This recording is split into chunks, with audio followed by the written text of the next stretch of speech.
Paz e graça para você ligado nessa programação. Em nome da Academia Teológica da Graça de Deus, a AGRADE, estamos iniciando mais uma edição do seu programa diário de reflexão, entrevistas e debates.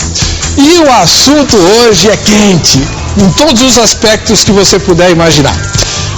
Quando as pessoas vêm para a fé cristã, começam a ter contato com a palavra de Deus, estudar a Bíblia, frequentar as igrejas, logo descobrem que existem no mínimo dois tipos de igrejas evangélicas, né? As igrejas tradicionais e as igrejas pentecostais. E qual que é a diferença entre elas? Uma delas é que as pentecostais normalmente são mais movimentadas, mais barulhentas, enfim. Só que a diferença bíblica não é essa, evidente, né?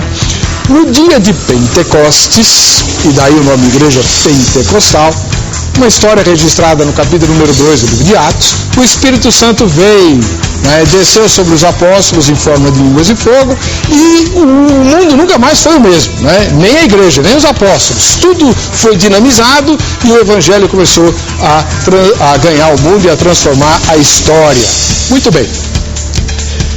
A diferença entre as igrejas pentecostais e as igrejas não pentecostais reside, entre outras coisas, na ênfase que se dá à obra e à pessoa do Espírito Santo. As igrejas históricas tendem a dar uma ênfase um pouco mais, digamos assim, um pouco menor, à função e à pessoa do Espírito Santo do que nas igrejas pentecostais.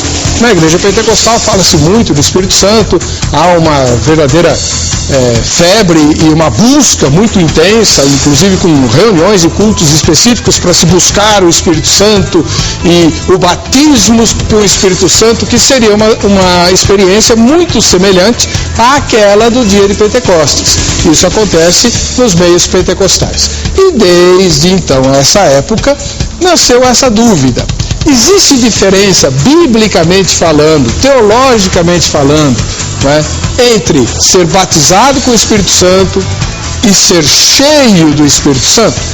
As duas vertentes, como todas as vertentes genuinamente cristãs e bíblicas, ensinam que todo cristão precisa ser cheio do Espírito Santo. Claro. Agora, ser cheio do Espírito é ser batizado com o Espírito Santo? Se não é, qual a diferença entre essas duas coisas? E, já que vamos tratar do assunto, o que afinal de contas é ser batizado com o Espírito Santo? Será que a diferença do ponto de vista das igrejas pentecostais e dos não pentecostais em relação a isso? Bem, eu posso adiantar que há. Agora, qual é a diferença? Os meus especialistas de plantão é que vão esclarecer para nós. Estou muito curioso para ouvir as respostas que vão ser dadas, inclusive com a sua participação hoje aqui, porque está no ar o Vejam Só.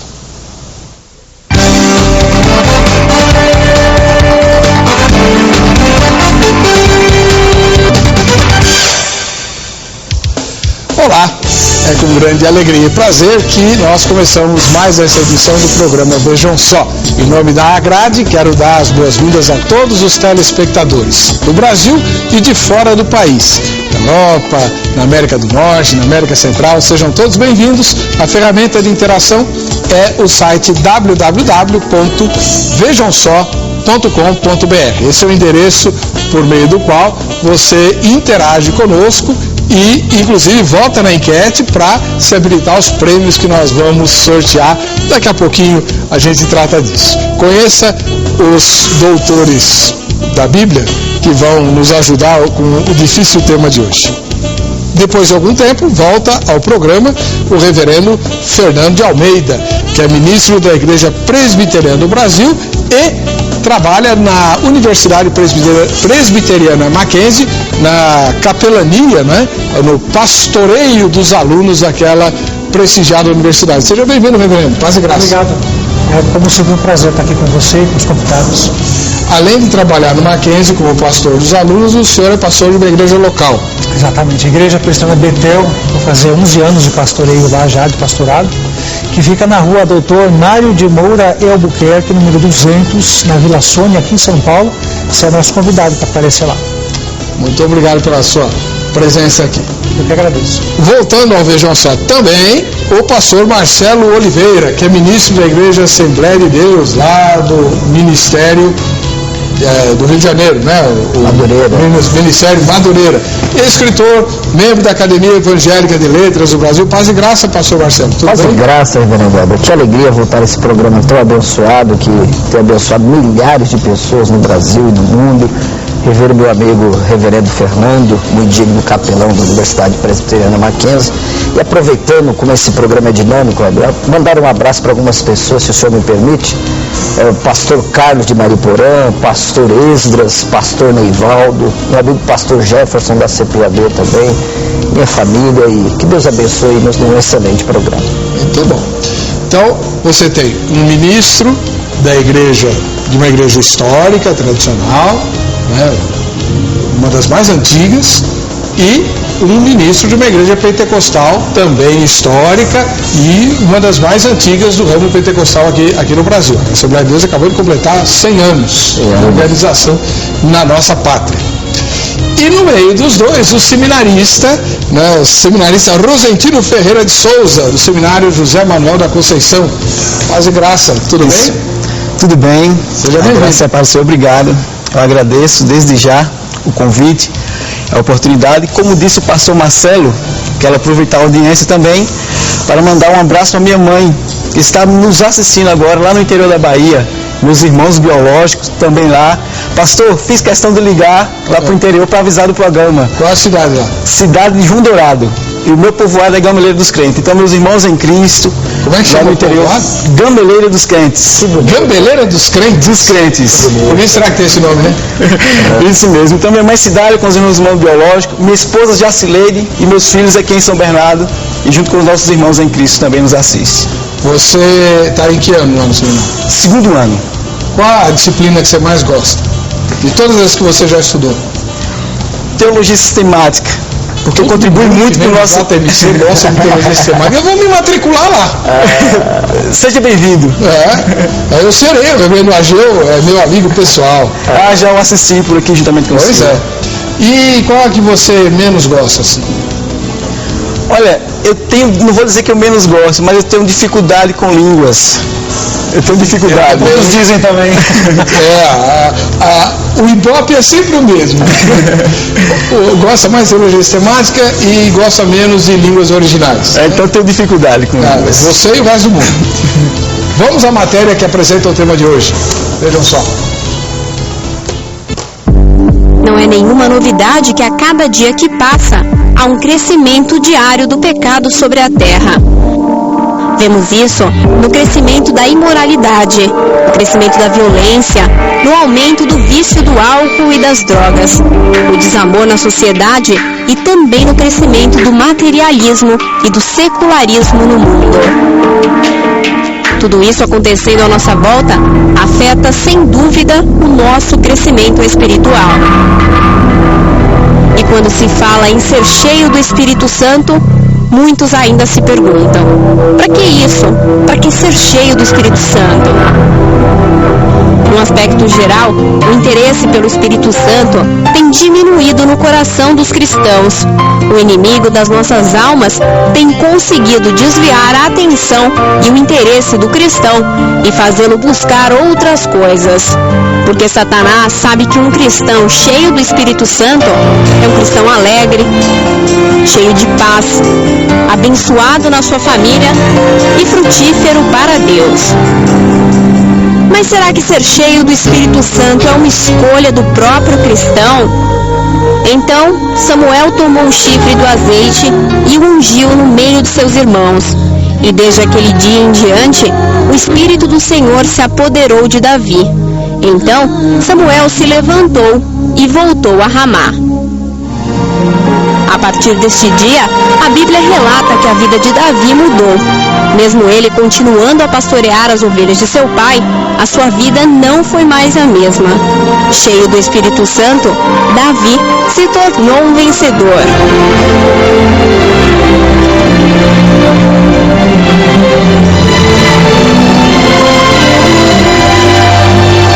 Ao lermos a Bíblia Sagrada, principalmente quando começamos a estudar a doutrina do Espírito Santo, começamos a fazer algumas perguntas. Ser cheio do Espírito Santo e ser batizado com o Espírito Santo é a mesma coisa? Isso é o que discute agora o Vejam Só. Vou começar, deixa eu ver. Vocês querem tirar para o ímpar? Não, eu tenho a palavra. Ele tem a palavra. Então, reverendo Fernando de Almeida, ministro da Igreja Presbiteriana do Brasil, capelão da Universidade Presbiteriana Mackenzie. Na sua primeira fala, reverendo, como o senhor responde a pergunta tema? Eu não acho que é tão problemático assim essa questão, né? Aliás, eu andei até vendo a enquete, né, antes de começar o programa. A maioria das pessoas crê que sejam coisas diferentes, né? E nós aqui mesmo, se a gente fizer uma enquete aqui entre nós, são 3 perguntas que a gente vai responder, né? O que é batismo com o Espírito Santo? O que é plenitude ou enchimento do Espírito Santo? E se eles significam a mesma coisa, as duas coisas significam têm o mesmo conceito. Dessas 3 perguntas, eu tenho quase que 100% de certeza que a gente vai concordar com 2. Então não é um assunto assim tão polêmico, né? Então onde é que a gente vai discordar, né? Com certeza naquilo que é a definição do batismo do Espírito Santo, né? E aí, embora o texto esteja fazendo referência ao Antigo Testamento, e você disse que a gente ia passar para o Novo, mas é importante a gente falar sobre o Antigo Testamento primeiro, porque ele é a base, não é? É dele que vem o conceito de promessa do Espírito Santo.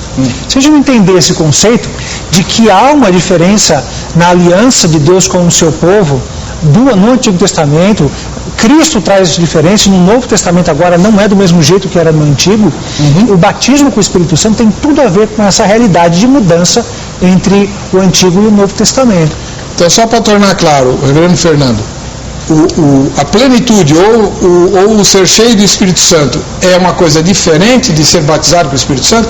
Exatamente. E aí vem a questão do Antigo Testamento e essa importância, porque no Antigo Testamento a presença do Espírito Santo era de um jeito, era para trazer determinadas capacidades, e algumas vezes essas capacidades eram temporárias. Como, por exemplo, foi citado aqui, eu creio que de maneira não muito útil, né, aquele texto em que o Espírito se apoderou de Davi, para dizer que ele estava sendo ungido rei. O Espírito ali não era para torná-lo pleno do Espírito Santo, e nem para batizá-lo. O Espírito ali é para dar condições de ele ser um bom rei. Tanto é que quando ele peca, ele escreve no Salmo: não retires de mim o teu Santo Espírito. O que ele está dizendo? Que ele tem medo de perder a salvação? Não, ele não quer deixar de ser rei. Então, no Antigo Testamento, o Espírito Santo capacitava o povo com excelentes dons e assim por diante. E no Novo Testamento essa presença tem a ver com o selo, tem a ver com o registro, né, o carimbo do Espírito Santo de que de fato esse foi redimido na cruz de Cristo, né? Tá. Só para depois passar a palavra para o reverendo Marcelo e tornar as coisas mais claras. Nas igrejas históricas, como a igreja presbiteriana, não há uma experiência de batismo com o Espírito Santo, com evidência de dom de línguas, ou há? Veja só, eu acho que uma grande contribuição que os nossos irmãos pentecostais trouxeram é o fato de fazer com que o Espírito Santo voltasse a ser debatido nas igrejas.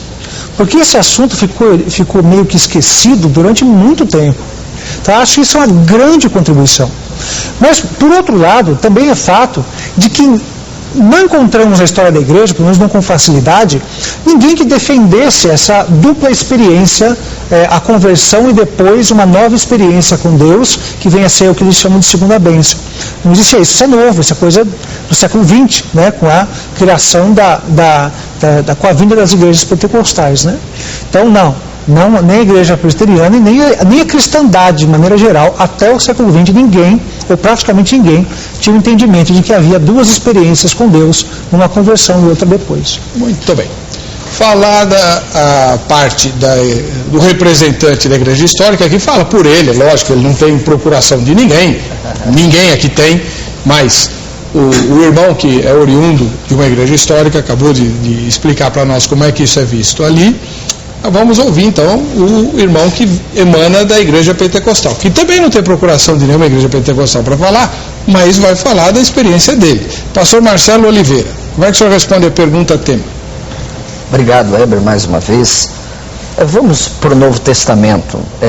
O livro de Atos dos Apóstolos, que Meyer Pirman, grande escritor judeu, ele sintetizou o livro de Atos dos Apóstolos em 3 palavras: ascensão, descensão e expansão. Cristo subiu, o Espírito desceu, o Evangelho cresceu.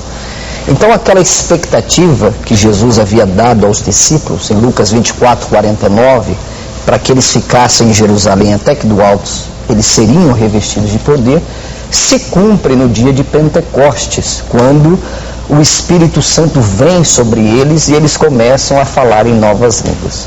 E quando nós começamos a analisar, principalmente, Atos dos Apóstolos, que não deveria ser chamado Atos dos Apóstolos, eu penso que uma melhor denominação para Atos seria Atos do Espírito na vida dos apóstolos, porque o Espírito está muito presente, a promessa de Jesus de fato se cumpriu, Jesus ascende aos céus, e o Pai então envia o Espírito Santo, então eles estão orando e buscando.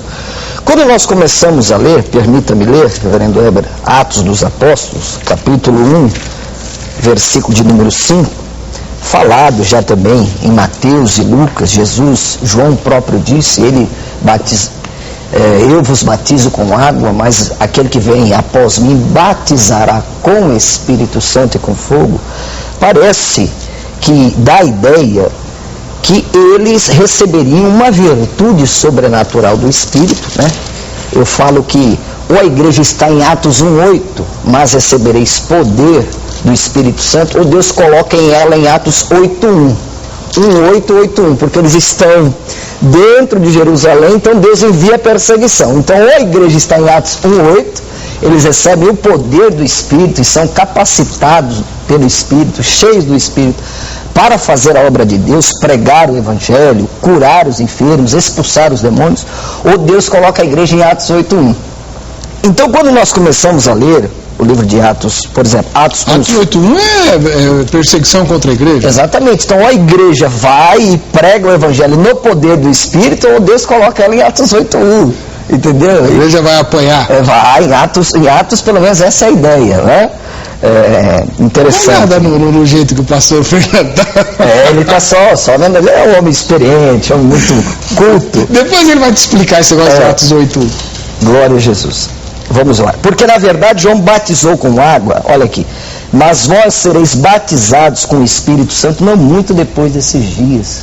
Quer dizer, eles estão no dia de Pentecostes, o 50º dia depois da festa da Páscoa, né, se dava o Pentecostes, quando o Espírito Santo vem sobre eles. Então nós entendemos que ser batizado com o Espírito Santo, e olhando várias narrativas do livro de Atos, por exemplo, Atos 8, é a evidência do falar em novas línguas.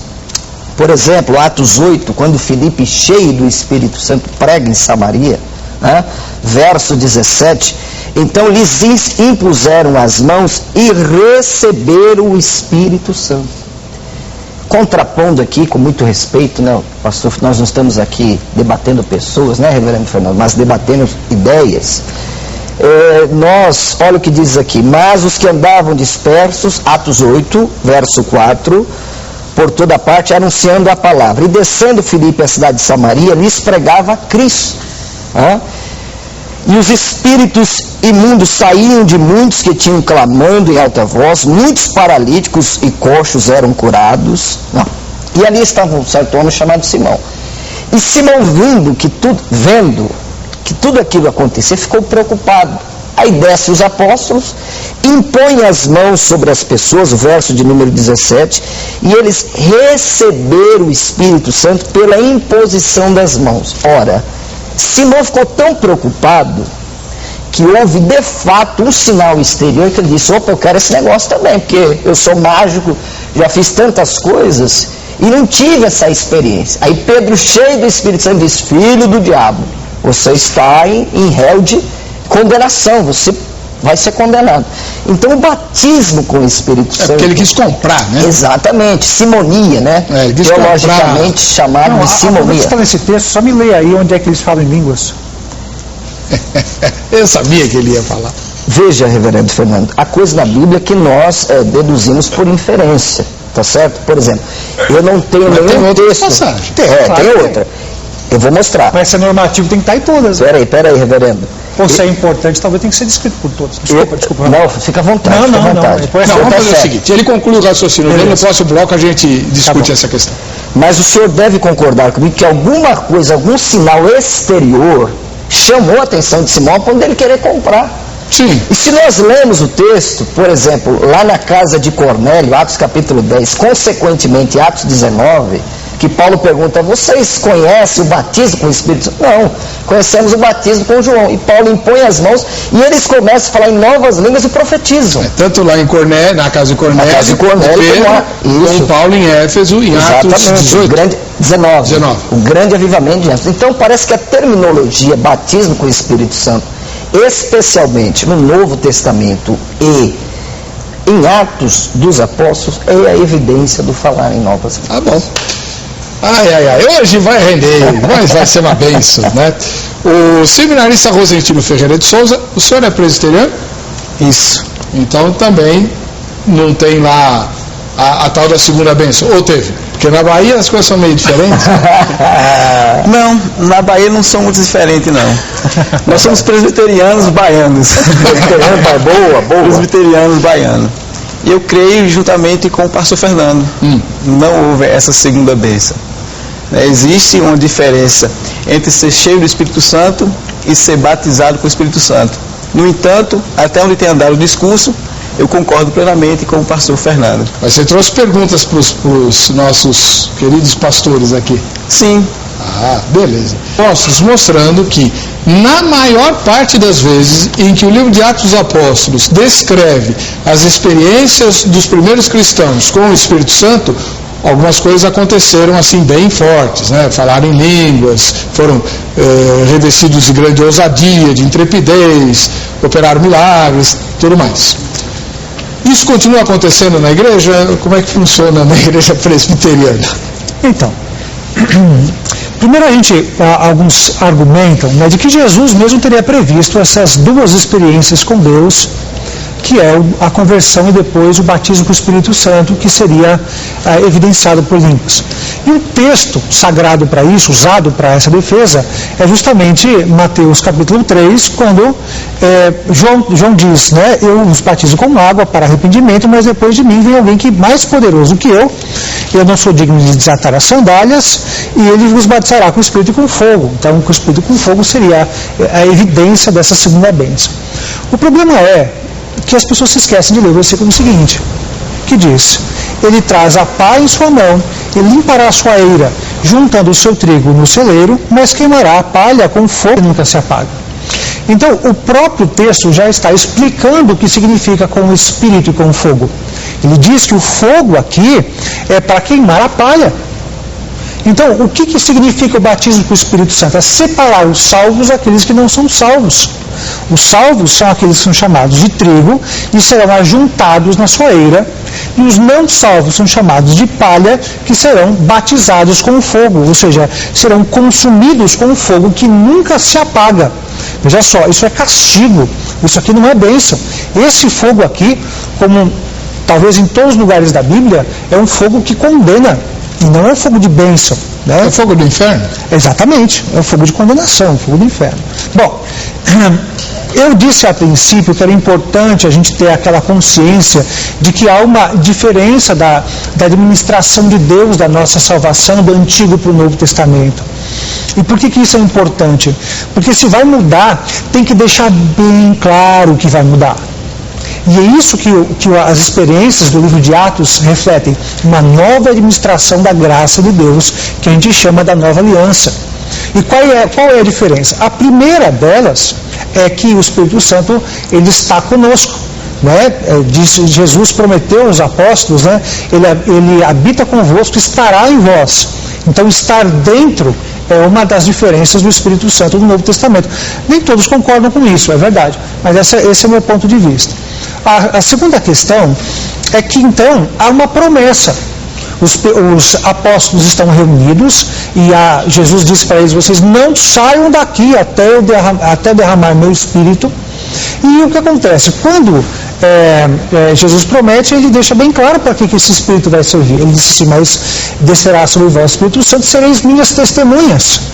E então, ele passa a mostrar uma segunda diferença daquilo que é o ministério do Novo Testamento, que é o fato do Evangelho não ser mais, o Evangelho já do Novo, né? Mas o fato de Deus não ser mais o Deus dos judeus, mas ele diz: sereis minhas testemunhas em Jerusalém, Judeia, Samaria e confins da terra. E quais são essas experiências então? Então você vai ver então em Atos, logo no comecinho, o Pentecoste, né? O Pentecoste ali é um fenômeno basicamente entre os judeus. Depois você vai ver os vizinhos sendo agregados, né, em Samaria. Depois você vai ver com Cornélio o Espírito Santo chegando até os gentios. E nós aqui, qual é o nosso Pentecoste? Nosso Pentecoste é de Atos 10. Nós fomos ali, recebemos o Pentecoste junto com Cornélio, que recebeu o Espírito Santo. O irmão falou um texto muito interessante que é de Atos capítulo 8. Felipe, mas antes disso, acho que é importante dizer como que a gente deve olhar para Atos. Atos é um livro histórico. Nosso irmão acabou de falar sobre isso. Eu vou pôr isso em pauta depois, senão confunde muito o telespectador. O irmão vai arguir que não é normativo. Exatamente. O que eu só ia dizer é que se a gente for olhar para as cartas, que são 13 cartas, só existe uma referência ao batismo com o Espírito Santo, e Paulo está dizendo que todos ali já haviam sido batizados com o Espírito Santo. Eu queria separar os assuntos. Eu queria primeiro ouvir agora o pastor Marcelo de Oliveira a respeito da explicação que o irmão dá para a interpretação que o reverendo Fernando fez do texto que o irmão mesmo mencionou, de Mateus, né? Jesus disse que, João Batista disse que Jesus viria batizando com o Espírito Santo e com fogo.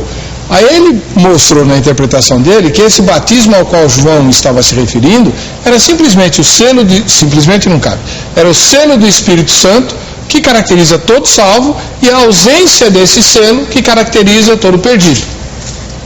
Essa é a nossa diferença, né, da posição reformada. Eu concordo com o reverendo Fernando no sentido do fogo ser juiz, mas, por exemplo, a metáfora do fogo é muito ampla na Bíblia.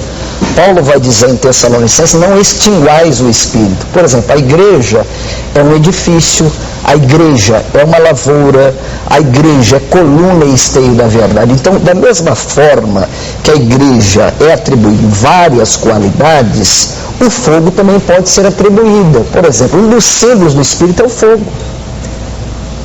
Não extinguais o Espírito, quer dizer, não apagueis o Espírito. O fogo ou se propaga ou apaga, ou aquece ou fenece.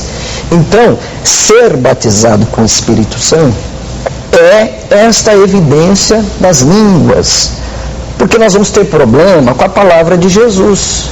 Eu sei que há toda uma discussão de Marcos 16, não é a temática aqui, mas Jesus disse em Marcos 16 que os sinais seguirem os que creem em meu nome. Falarão novas línguas, e ali é glossas cainais, ali não é dialetos, conforme a palavra aparece no original de Atos 2, é glossas cainais. Mas aí nós vamos discutir Marcos 16. Não, eu só ele vai arguir já. Eu vou trazer uma serpente para você pegar também. Não, peraí, reverendo, calma. Eu estou subsidiando para eu falar, tá? Por isso que eu já falei que o tema aqui não é Marcos 16. E a promessa do Espírito, em Atos 2,39, note que não é só para eles, é para nós também, é claro, o texto é claro. Olha aqui, ó.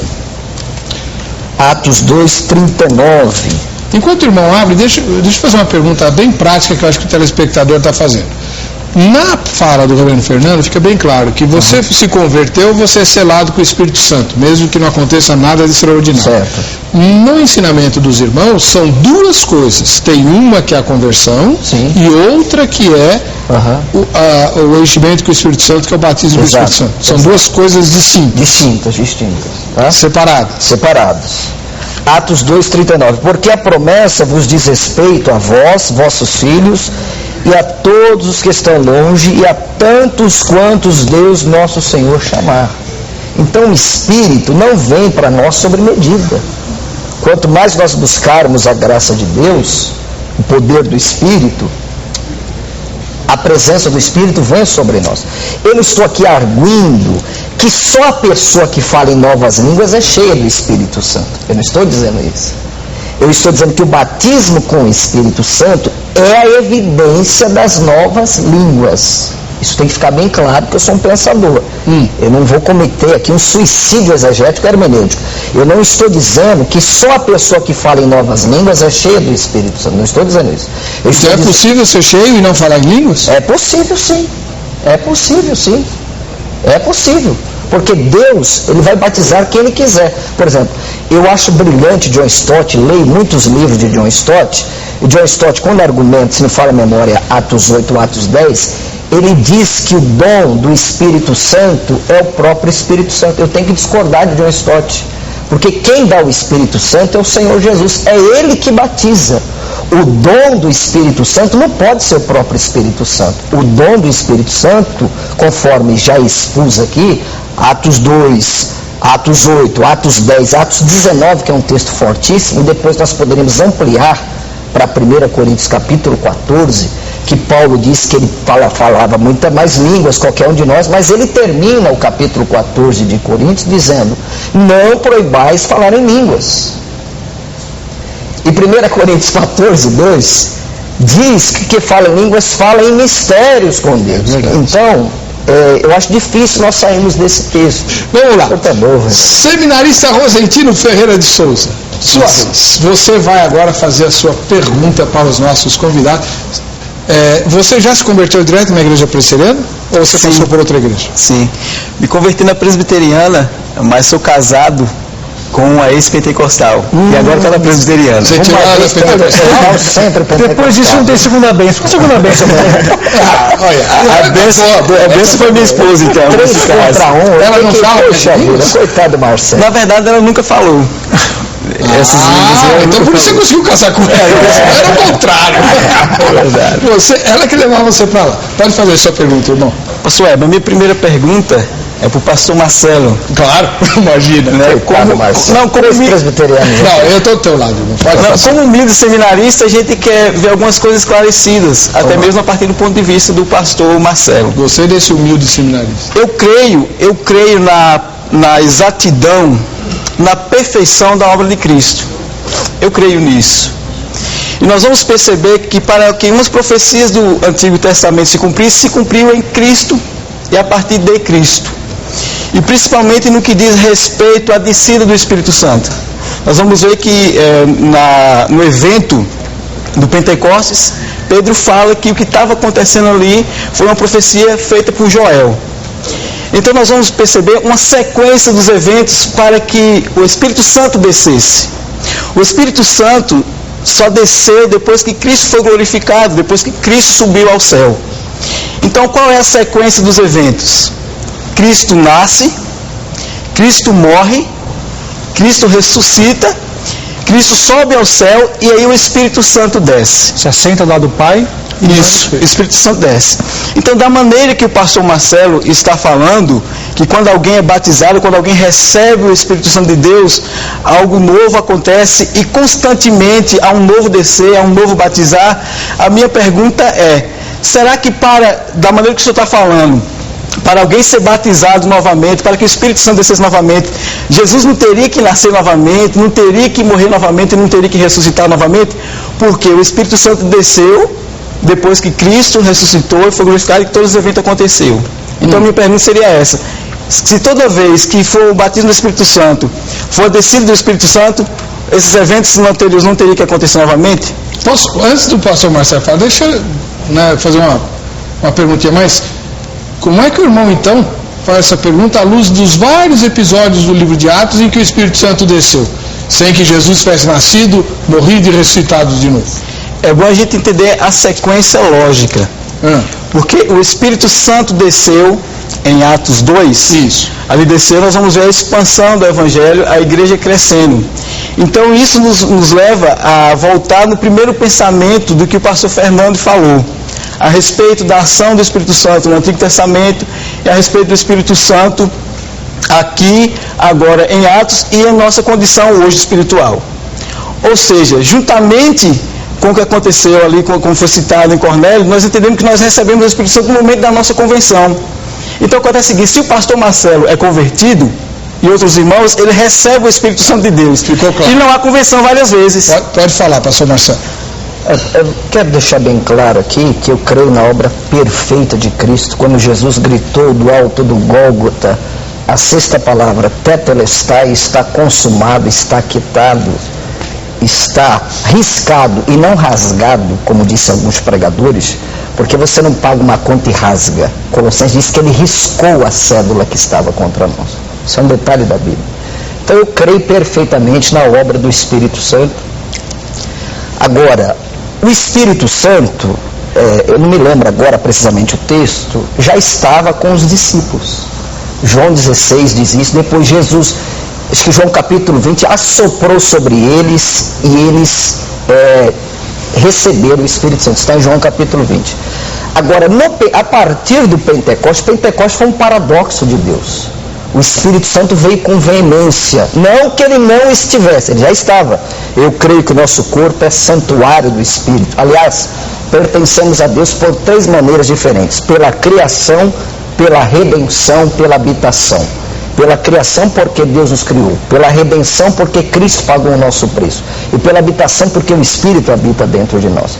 Agora, como explicar os textos de Atos? Atos capítulo 8, verso de número 15. Os quais, tendo descido, oraram por eles para que recebessem o Espírito Santo, porque sobre nenhum deles tinha ainda descido. Agora eu quero que ele me explique isso. Porque já que o Espírito Santo desceu, e para ele descer novamente, Jesus vai ter que fazer toda a sequência lógica, eu quero que ele me explique esse texto, porque o texto está dizendo aqui. Isso foi onde? Samaria? Samaria. Os quais, tendo descido, oravam por eles, para que recebessem o Espírito Santo. O texto é claro: porque sobre nenhum deles tinha ainda descido. Quer dizer que eles não tinham o Espírito Santo ainda? Não tinham. E até onde eu sei, e agora você pegou, hein? Vamos pôr pimenta nessa história. Filipe foi a Samaria e pregou, e houve salvação, houve crença. Os apóstolos, porque Filipe não era do grupo dos 12. Sim, ele era o diácono, exatamente. Ele era o diácono. Olha os diáconos arrumando encrenca. Aí o que acontece? Os apóstolos ouviram falar que os samaritanos haviam crido. Tinham crido.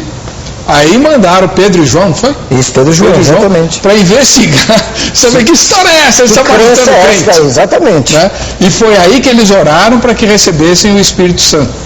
Deixa eu, voltando para o texto de Atos 2, deixa eu fazer uma pergunta para o pastor Marcelo também. Sim, Marcelo, tentarei responder. Você faz que nem eu, tenho sempre resposta para tudo. Algumas vezes a resposta eu não sei. Isso. Eu sou um aprendiz, viu, Reverendo? Que isso. Então veja só, dentro da sua teologia, quantos se convertem em Atos 2? Qual é a sua resposta? Quantos estão ali em Atos 2? Não, quantos se convertem em Atos 2? Acho que aproximadamente 3.000. 3.000, né? ok. Concordamos com isso. Dentro da sua teologia, quantos são batizados com o Espírito Santo em Atos 2? 120. 120, é isso? É isso que você crê? 120. Então você percebe ali que o Pentecoste não vem sobre os 3.000, mas vem sobre os 120. É isso. Então, veja só que interessante. A maioria daqueles que são batizados não recebem o Espírito Santo em Atos 2. Só 120. Só 120 falam em línguas. Creem, né? Batizados nas águas. Não, batizado com o Espírito Santo, segundo a teologia pentecostal. O que é batismo com o Espírito Santo para eles? Não é falar em línguas? Não é todo mundo que fala em línguas, só os 120. Os 3.000, eles são convertidos. Qual é a sensação do texto? A sensação é o fenômeno das línguas que traz a conversão para 3.000. E não as línguas que vêm como elemento principal para 3.000 pessoas. Você está entendendo o que eu quero dizer? Estou entendendo. Então, aquilo ali é um chamariz. Estão dizendo, estão bêbados? Olha só, essa hora da manhã. Aí Pedro fala, não é possível, nós não estamos bêbados. O que aconteceu aqui foi o cumprimento da profecia de Joel. Acontecerá que nos últimos dias virá o meu espírito, coisa e tal. E aí então eles começam a explicar, Pedro explica, olha, isso aqui é porque vocês mataram o Senhor. E aí eles interrompem o discurso de Deus, falam, meu Deus, o que a gente vai fazer agora? Não é? Concordo. Então, a grande bênção ali é que 3.000 pessoas se convertem e Deus não derrama sobre eles o Espírito Santo, segundo a sua teologia. Conforme eu creio na interpretação de Atos 2, Deus derrama sobre eles o Espírito Santo. Porque eles, naquele momento, eles passam a crer em Cristo Jesus. E para mim aquilo é a recepção do Espírito Santo. Por que os samaritanos creem e não recebem o Espírito Santo? Então, mas peraí, nós temos que entender o que é o crer. Por exemplo, Simão o mágico, ele abraçou a fé. O que significa isso? Por exemplo, Judas, ele fez milagre. O que significa isso? Uma multidão passou a seguir Jesus crendo nele. O que significa isso? Então Filipe não pregou direito? Ele pregou, mas não quer dizer que naquele... Quem é que traz a aplicação do Evangelho? É o ser humano? Ou é o Espírito Santo? Quem é que convence o mundo do pecado, da justiça e do juízo? É o ser humano? É a pregação? É o Espírito Santo? Então, tem aí duas coisas que a gente precisa comentar. Uma delas é que nós estávamos na fase de transição. Por isso que falar do Antigo Testamento é tão importante. É transição. Então o Espírito Santo, ele vem para cumprir exatamente aquilo que Jesus prometeu. Não é mais Deus dos judeus, ou só dos judeus, mas é Deus de toda, com o cumprimento de Apocalipse, né? Toda raça, tribo, povo, língua e nação. Então aí vai mostrar que o Espírito Santo é derramado sobre as diversas esferas já prometidas por Cristo antes da sua ascensão. Isso é uma coisa. Por isso, lá na pregação de Filipe, por que não acontece exatamente, inicialmente, a descida do Espírito Santo? Porque precisava da presença apostólica. Paulo explica isso. Ele fala que a igreja ela tem o fundamento de apóstolos e profetas. Efésios 2:20. Exatamente, Efésios 2:20. Então isso aí precisava da presença apostólica. Agora tem a questão do livro de Atos também, que é importante lembrar. Não, nós vamos falar. Pois mas isso tem a ver, Heber, porque se a gente sair de Atos... O telespectador está curioso, o Heber está impedindo. Se a gente sair de Atos, não tem referências bíblicas sobre o Espírito Santo como uma segunda bênção, falar em línguas como uma segunda bênção, fruto do derramado do Espírito Santo. Tudo bem. Mentir no dízimo também tem Atos, os dois foram fulminados. Então quer dizer que cada crente, sem exceção hoje em dia, que mente no dízimo é fulminado, nossa igreja estava vazia. Não é verdade? Então, por isso, presbitério principalmente. Não é? Então, a gente tem que entender que o livro de Atos é um livro de narrativa histórica. Davi adulterou com Betseba. Quer dizer que eu vou adulterar também, que eu vou me tornar rei, ou Deus não vai... Então, eu tenho que ler aquilo lá com um certo critério. Eu tenho que ler aquilo lá com uma narrativa. Professor, agora o senhor tem que ser professor. Então, vamos lá. O que o senhor está dizendo? Atos é um livro da Bíblia, mas não é normativo. É o quê? Então, é um livro descritivo. Ele está descrevendo a história da Bíblia, está escrevendo a história dos primeiros cristãos. Certo. Então ele está simplesmente, aconteceu isso. Tá? O caso de Safira e Ananias, que mentiram no dízimo, é um caso interessante, mas não posso repeti-lo e achar que ele vai ser, toda vez que houver a mesma circunstância, vai ter o mesmo resultado. Né? Quem mente no dízimo não vai ser fulminado, não necessariamente. Pois bem, então, o que eu quero dizer com isso é que quando acontece alguma coisa ali em Atos, antes de a gente transformar aquilo em norma, eu preciso tentar achar outras referências bíblicas que vão me ajudar nesse processo. Por exemplo, por que agora num segundo momento da igreja, né, as cartas de Paulo e as cartas dos outros escritores também, por que as 13 cartas não tratam desse assunto? Por que deveria ser tão importante? Se é tão importante uma segunda bênção, por que elas não falam disso? Por que essas experiências, ao contrário, quando Paulo escreve aos Coríntios, ele fala, vós já tendes o Espírito Santo. Vós já tendes o Espírito Santo. Porque se é tão importante, por que ao contrário, se há manifestação de língua, Paulo fala, gente, vocês têm que organizar esse negócio. Porque se entrar um incrédulo no meio de vocês, eles não podiam proibir. Então, é verdade, mas quais são os critérios para que haja língua? 2 ou 3 só e haja intérprete. No caso de profecia, né? Tem que haver interpretação. Pode falar. Não, deixa o reverendo concluir. Não tem problema. Aqui é um bate-papo. Então, por que eu estou dizendo isso? É uma questão muito importante, Heber, porque nós temos muitos dos nossos irmãos que se ressentem por achar que são crentes de segunda categoria, por não terem recebido, por não falarem em línguas. E os irmãos precisam ter essa noção. Irmãos, nunca Deus requer isso de você como sinal da sua espiritualidade. O Paulo mesmo diz, olha, é bom que vocês falem línguas, mas principalmente que vocês profetizem.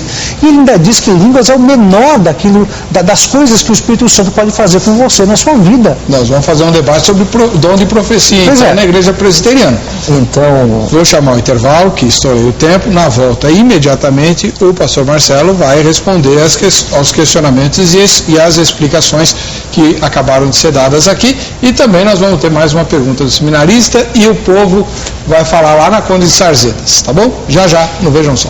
O programa Vejam Só, agradecendo o carinho da sua audiência. Olha só, um dos nossos debatedores hoje, já veio algumas vezes, é o pastor Marcelo Oliveira, que entre outros ministérios, ele que é erudito no hebraico e nas questões bíblicas, ele também é escritor. E esse livro aqui, ó, esse aqui, é Personagens Esquecidos da Bíblia. É um livro muito legal, muito instigante. Quem prefaciou foi o Dr. Russell Shedd, que dispensa a apresentação. Cada capítulo desse trata de pessoas cujos nomes estão na Bíblia, mas que a gente quase nunca ouviu falar. E ele explora as lições que essas pessoas trazem. Por exemplo, Epáfras. Você sabe que Epáfras foi um dos companheiros de Paulo. O que mais você sabe a respeito de Epáfras? Né? Apeles. Né? Hein? Apeles. Apeles é homem ou mulher? Apeles é homem e uma das biografias mais singulares da Bíblia, Heber. Romanos capítulo 16, Paulo está saudando os seus colaboradores, há 34 pessoas ali. Quando chega no versículo 10, Paulo diz assim: saudai Apeles, aprovado em Cristo. O único homem depois de Jesus, no Novo Testamento, a receber essa designação se chama Apeles. Nem Timóteo, que era filho na fé de Paulo, recebeu tão nobre qualidade, não é? E era Paulo que estava falando, não era qualquer um, né? O que é muito legal nesse livro é que, além de você aprender uma porção de coisas sobre a Bíblia, né? Por exemplo, Rispa e as dimensões do amor materno. Sabia que tinha uma pessoa chamada Rispa na Bíblia? As filhas de Zelofeade. Isso dá margem para sermões ou meditações ou estudos bíblicos, principalmente em pequenos grupos, muito interessantes, muito instigantes, né? Então é esse livro aqui, vou mostrar de novo, tá? Quem quiser é só escrever para o pastor Marcelo, ele já manda autografado para você pôr na estante. E quando receber a visita do pastor, né, na sua casa, aí você pega lá na estante, porque eu sou amigo pessoal do pastor Marcelo, inclusive ele me mandou um presente aqui autografado e tal, né? O outro aqui é a fascinante cultura judaica. Eu falei que o pastor Marcelo é versado em hebraico, né, e nas questões do Antigo Testamento de maneira muito profunda. E o que mais te chama a atenção na cultura judaica, pastor? Eu posso usar o livro rapidinho, reverendo? Há um texto muito interessante que escrevi aqui. Isso aqui é uma forma de eu evangelizar os judeus. Aqui é a cultura judaica. Eu não gosto de genealogia, Heber. Até que eu fui em Gênesis capítulo 5, e lá tem 10 nomes. Né? Deixa eu mostrar aqui para os Enquanto você fala, você não vai saber de cor, né? Não vou saber, é rápido. Lá tem 10 nomes. Falando hebraico: Adam, Shet, Enosh, Canaã, Mahalalel, Yared, Enoque, Metushelar, que é Matusalém, Lameque e Noa. Você sabe que o nome no hebraico tem um significado muito forte. Por exemplo, Moisés, tirado das águas. Isaac, riso. Davi, da palavra hebraica Dodi, amado. Por isso que Davi foi um homem segundo o coração de Deus. Então, Adam significa homem, Sete, apontado, Enosh, mortal. São 4 palavras hebraicas para homem, né? Ish, Enosh, Gever e Gibor, são as 4 palavras hebraicas para homem. Canaã, que é a aflição. Mahalalel, que é o Elohim bendito. Jared, da mesma raiz de Jordão, descerá. Enoque, ensinamento. Matusalém, sua morte trará. Lameque, o desesperado. E Noa, o conforto e o descanso. Alguém pergunta: mas pastor Marcelo, onde você quer chegar?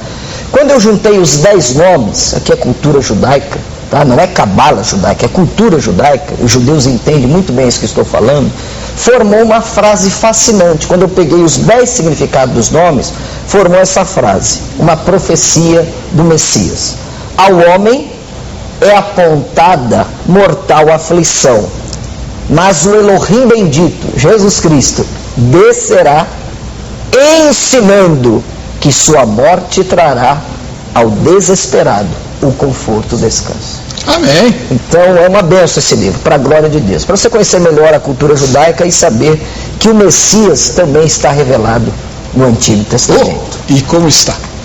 Vamos fazer o seguinte, nós vamos lá para a Conde de Sarzedas, o reduto dos evangélicos, onde a Kátia perguntou aos clientes e vendedores sobre o tema de hoje. E em cima disso a gente vai ouvir as respostas do pastor Marcelo às colocações do reverendo Fernando e depois o seminarista Rosentino faz a outra pergunta dele. Vamos lá. Qual é a diferença entre ser cheio do Espírito Santo e ser batizado com o Espírito Santo? Bom, na minha opinião, ser cheio do Espírito Santo é estar cheio de amor, alegria, fazer o bem, estar de acordo com a palavra, andar em retidão com a palavra de Deus. E ser batizado com o Espírito Santo? É bem particular mesmo, vai de pessoa por pessoa, né? Ou seja, ser batizado, e tem as formas de ser batizado pelo Espírito Santo, tem pessoas que dançam quando são batizadas pelo Espírito Santo, cantam, louvam. É bem diferente, é bem particular mesmo, sabe? Qual é a diferença entre ser cheio do Espírito Santo e ser batizado com o Espírito Santo, na sua opinião? Na minha opinião é assim, quando você é batizado com o Espírito Santo é uma coisa que vem do Senhor. É o Espírito que ele te enche, ele te torna diferente. Para você ser cheio do Espírito Santo, é necessário que você esteja num canal, uma comunhão com o Senhor direto. Isso vai te alimentar, vai te fortalecer e você vai sentir o Espírito Santo de uma forma assim esplêndida. Ser cheio do Espírito Santo é a pessoa viver na presença de Deus, dando testemunho da verdade, estar cheio do poder de Deus, não se envergonhando do poder de Cristo. E ser batizado com o Espírito Santo? Ser batizado no Espírito Santo é você sentir um som de Deus na tua vida e glorificar a Deus em línguas estranhas. Bom, pelo visto ela só entrevistou pentecostal, até porque na Conde de Sarzedas. Não tem problema nenhum. Não tem problema nenhum. Pastor Marcelo, o que o senhor tem a dizer à luz de tudo que o reverendo Fernando disse e do que nós acabamos de ouvir? Bom, a questão do livro de Atos, eu creio que a história da igreja não acabou, Éber. Nós estamos fazendo a história da igreja. Creio que o Espírito Santo pode ser derramado de uma forma sobrenatural. Volto a dizer, não estou dizendo que a pessoa que não fala em línguas estranhas é menos espiritual daquilo que a pessoa que fala. Até porque espiritualidade, dons, aquilo que eu faço, fruto, aquilo que eu sou. Você entendeu a diferença? Dons, aquilo que Deus me dá para eu fazer. Está lá, Alice, em 1 Coríntios capítulo 12, aliás, é um texto tão tremendo que mostra toda a trindade envolvida na distribuição dos dons. Toda a trindade, 1 Coríntios capítulo 12, está envolvida na distribuição dos dons. Como o reverendo Fernando sabe, eu também sei, eu creio que Deus é soberano. E eu não creio que um Deus operou no passado, não pode operar hoje, dando dons espirituais para a igreja, dando poder. Eu não disse isso não, hein? Eu não disse ao contrário disso não. Eu concordo com você. Obrigado. E até mesmo, poderia citar vários exemplos aqui.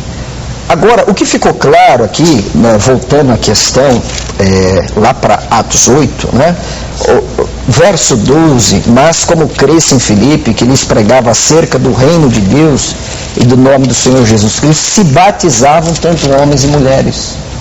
Essas pessoas aceitaram a fé. Porque batizar no Novo Testamento é a pessoa se identificar com o caminho, aceita do caminho. Então eles criam que Jesus era o Senhor e o Salvador. E contrapondo aqui, como disse, que o Espírito Santo, é muito forte essa expressão em Atos 8, os quais, tendo descido, oraram por eles para que recebessem o Espírito Santo. Eles não tinham o Espírito Santo, como é que eu vou entender isso aqui? Ele me fez uma pergunta, eu devolvi a pergunta para ele.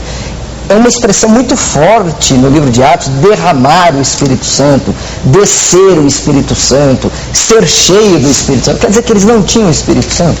Está escrito aí que não tinha? Bom, não está escrito? Está escrito que eles não tinham. Até que eles oraram para ter. Mas repete, por favor, o texto que o senhor... Atos 8, Verso 12, eles aceitaram a fé, creram, se batizaram, né? Em nome do Senhor Jesus. E depois, a pessoa quando aceita Cristo, ela não tem o Espírito Santo? Que é a nossa diferença com a igreja, a tradição reformada, que eu admiro a teologia reformada, em 1 Coríntios 12, 13, o Espírito Santo insere a pessoa no corpo de Cristo, sendo batizado pelo Espírito Santo. Quer dizer que essa pessoa que creu, foi batizada, ela não tinha o Espírito Santo ainda? Ela tinha. Ela não tinha a plenitude do Espírito. Que é o que vocês chamam de batismo. Exatamente, o enchimento do Espírito. Agora, o batismo com o Espírito Santo, Deus dá para aqueles que lhe apraz, ele é soberano. Mas não é todo crente que tem que ter? Todo cristão que buscar a providência de Deus, achar por bem dar, Deus dá. Agora, não é sinal que, por exemplo, se o senhor não fala em novas línguas, não é sinal que o senhor é menos espiritual. Mas, pastor, deixa eu tirar uma dúvida aqui. Eu trabalho há 16 anos numa igreja pentecostal, certo? Mas sou ministro da igreja presbiteriana independente. Então eu vivo nos dois mundos. Sim. E isso é complicado. No meio pentecostal mesmo, quando você não tem essa segunda experiência, né, a segunda bênção, o batismo com o Espírito Santo, ou com línguas ou com qualquer outro dom, que não é humano, certo, os crentes desconfiam que você tem algum pecado secreto. Então, mas não é verdade? Não, concordo, mas falta aí o que? Um entendimento. E não pode ser ordenado. Não, algumas não pode ser pastor. Não pode ser pastor nem presbítero. Algumas igrejas sim, outras não. Isso é uma falta de desconhecimento bíblico muito grande. Não é porque a pessoa não é batizada com o Espírito Santo que ela não deve ser ordenada. Mas o que se ensina é que todo cristão deve buscar e vai acabar sendo batizado com o Espírito Santo, a menos que ele tenha algum pecado secreto. Deixa eu perguntar sobre o texto de Atos 8, já que ele está falando. Então você diz que, então, que aqueles que creram já se converteram quando o Filipe pregou. É isso? Isso. É isso. Sim. Tá. Eles foram batizados, reverendo Fernando. Tudo bem. Então você diz isso, então a gente tem que ter a certeza que todo mundo que é batizado hoje em dia, que professa a fé, é crente. Mas nenhum deles, pastor. Não, tudo bem, não tem problema. Só que aqui o texto também diz assim, o próprio Simão também creu e foi batizado. Versículo 13. Mas aí chega no final, diz o versículo 22, 21. Olha só que grave que Pedro fala para Simão. Primeiro é dito que Simão creu e foi batizado. Agora no versículo 21 diz, você não tem parte nem direito algum nesse ministério, porque o seu coração não é reto diante de Deus. Arrependa-se dessa maldade e ore ao Senhor, talvez Ele lhe perdoe tal pensamento do coração, pois vejo que você está cheio de amargura e preso pelo pecado. Aí minha pergunta, esse homem que é descrito, como todos os outros, que creu e foi batizado, ele de fato era convertido? Esse não, porque ele quis comprar o dom. Mas lá em cima, querido, está dizendo que, assim como todos os outros, ele creu e foi batizado. Mas, reverendo Fernando, tudo bem, o Simão está lá. Agora, nenhum dos que foram batizados em Samaria... Eu não estou dizendo isso, eu só estou dizendo que essa evidência de que havia duas manifestações do Espírito Santo não dá para ser aportada nesse texto, só isso. Não dá. O que é importante ali de notar é que houve uma experiência genuína com Deus quando veio Pedro e ungiu eles e receberam o Espírito Santo. Tudo bem. Fazer o seguinte, o pastor Marcelo, examina aí o caso de Éfeso, para a gente poder discutir em seguida. Antes o nosso querido seminarista, que eu esqueci o nome, Rosentino. Bonito esse seu nome, Rosentino. Baiano da Gema. Opa! A terrinha santa! Você tem mais perguntas? Eu tenho uma pergunta que eu creio que muito telespectador está fazendo em casa. Pode fazer. E a pergunta é dirigida ao reverendo Fernando. Reverendo, é o seguinte, talvez tenha muita gente em casa falando o seguinte, eu sou genuinamente convertido, tenho convicção da minha salvação, e aí, eu tenho ou não tenho o Espírito Santo em mim? E a outra pergunta é, o que fazer para ser cheio do Espírito Santo? Porque talvez tem muita gente, né, que quer ser cheio do Espírito Santo e talvez da forma que foi apresentado em alguns momentos aqui, não é fácil. E eu queria que o reverendo Fernando respondesse isso para o nosso telespectador. Eu acho, meu irmão, que essa pergunta para mim é a pergunta da noite, porque é o melhor assunto. É o melhor assunto. É aquilo que vai mais ao encontro da necessidade do telespectador que está nos assistindo. Por quê? Porque a plenitude do Espírito eu acho que é um assunto mais edificante do que falar sobre o próprio batismo do Espírito Santo. Sim, concordo. Porque é aquilo que a gente precisa buscar diariamente. E aqui, infelizmente, a gente não vai debater sobre isso, porque a gente não tem debate sobre isso. A gente concorda plenamente que seja isso. Você cristão, você tem que usar dos meios de graça que Deus te deu, ore diariamente, leia a Bíblia diariamente, e nesses dias que está todo mundo aí falando em nome de Deus, aceite somente a Bíblia como inspiração, como vontade de Deus para a sua vida, julgue tudo aquilo que você ouvir, da boca de quem for, pegue a Bíblia na sua mão, porque Deus te deu o Espírito Santo para que você interprete as Escrituras e você seja edificado por ela. É óbvio que existe necessidade de você se juntar a uma comunidade de fé, a uma igreja local, mas esses são os meios que você vai ter o Espírito Santo, vai ser cheio do Espírito Santo. Bíblia e oração. Não vá atrás de milagre, não vá atrás de segredos, porque isso está plenamente revelado nas Escrituras. Agora, uma coisa que eu percebo é que, de fato, algumas pessoas se veem meio que intimidadas pela experiência de línguas.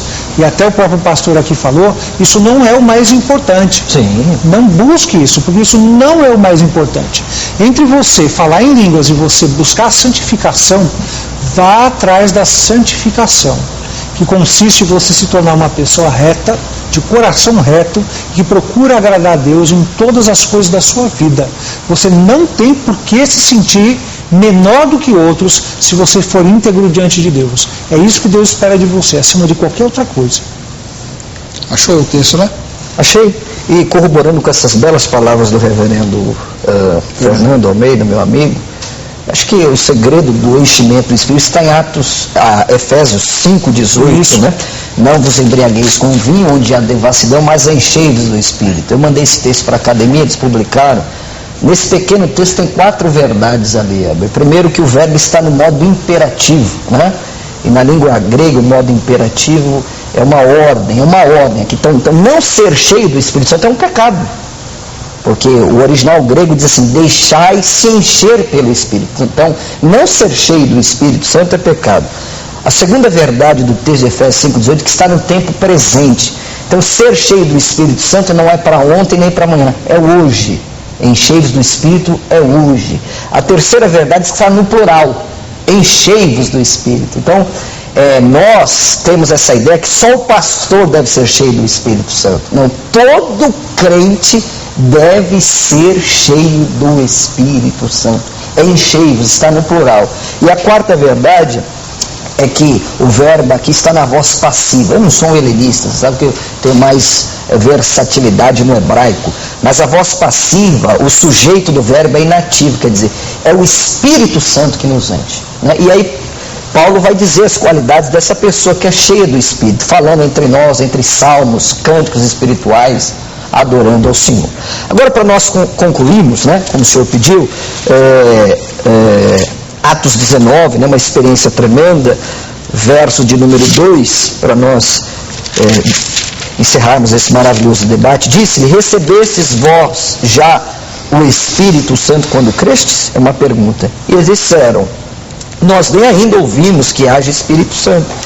Perguntou-lhes então, em que sois batizados então?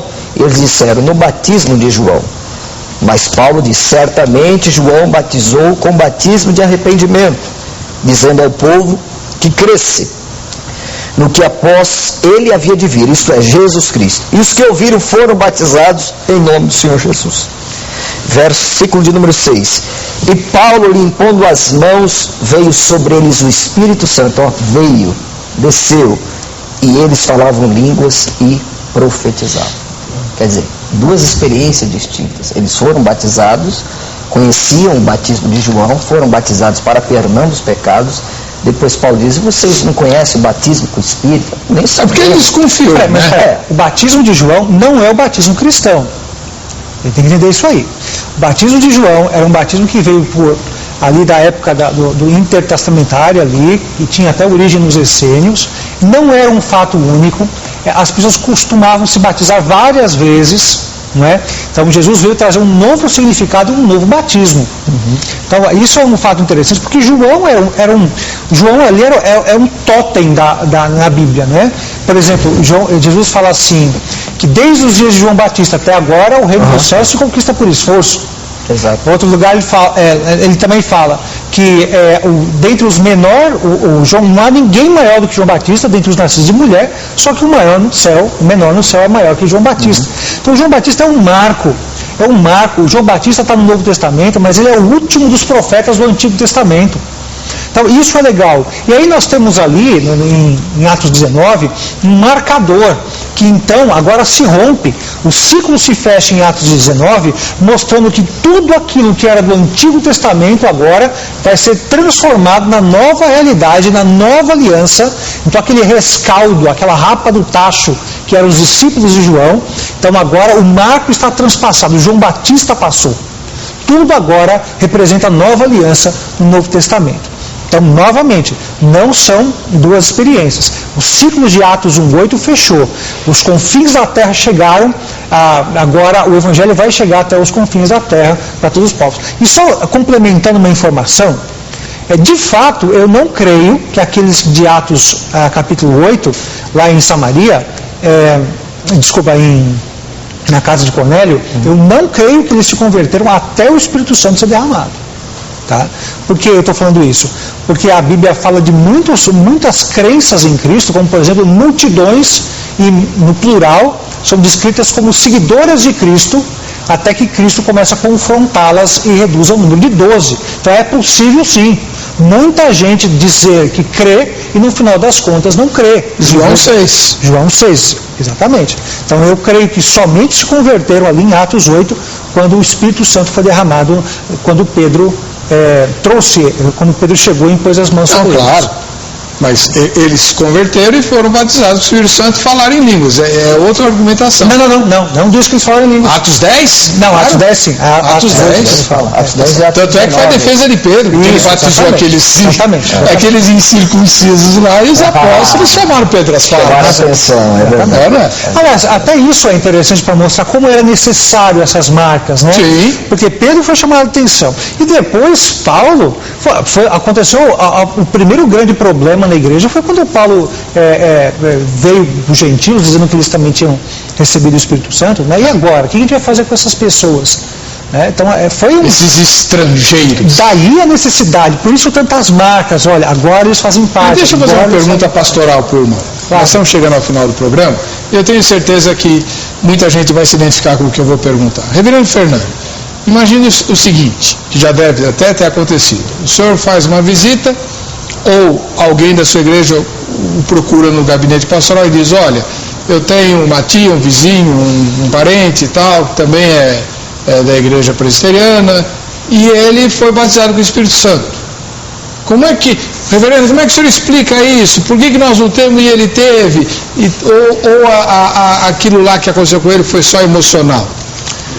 Então, eu acho que tem que também entender o valor que a gente vai dar a essas coisas, não é? Eu não acho que esse é um assunto central à fé cristã. Mas não é central, mas ela quer saber o que aconteceu. Exatamente. Sinceramente, né, eu não dou importância a isso. Não responde, professor. Pois é, se aquilo for alguma coisa que realmente esteja incomodando, como disse agora há pouco, a minha palavra pastoral é exatamente nesse sentido. Minha irmã, a Bíblia não diz isso.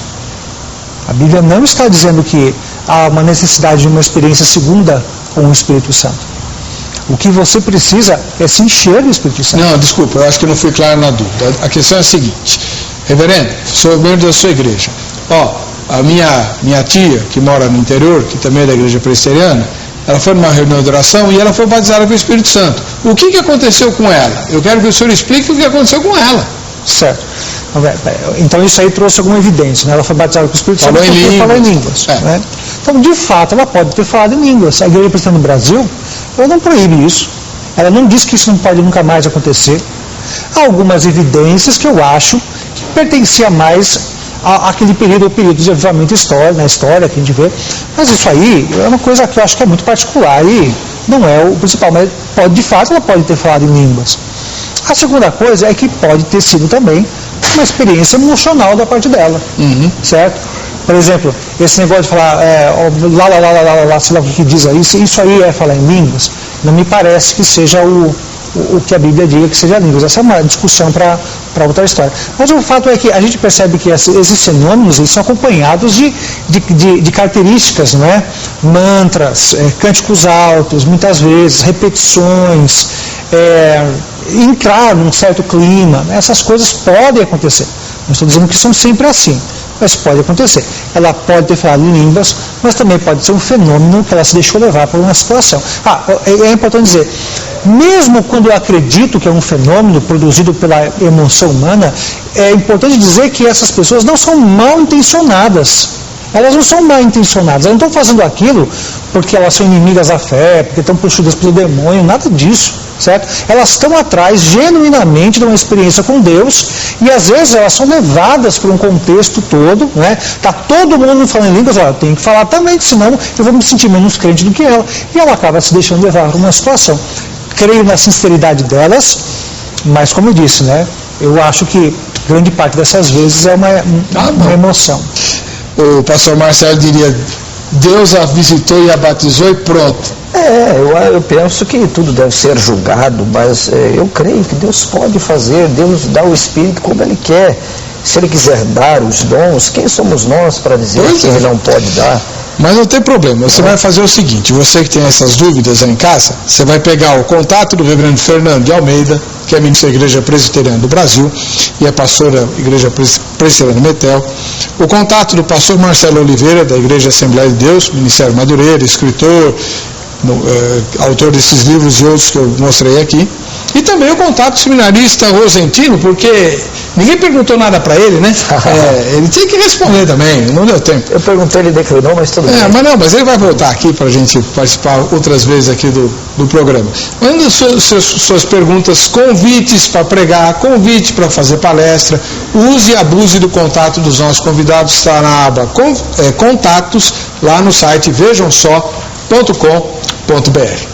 Para você que fica com a gente, que fica com essa programação, a paz e a graça do Senhor Jesus. Nos encontraremos no próximo Vejam Só. Amém.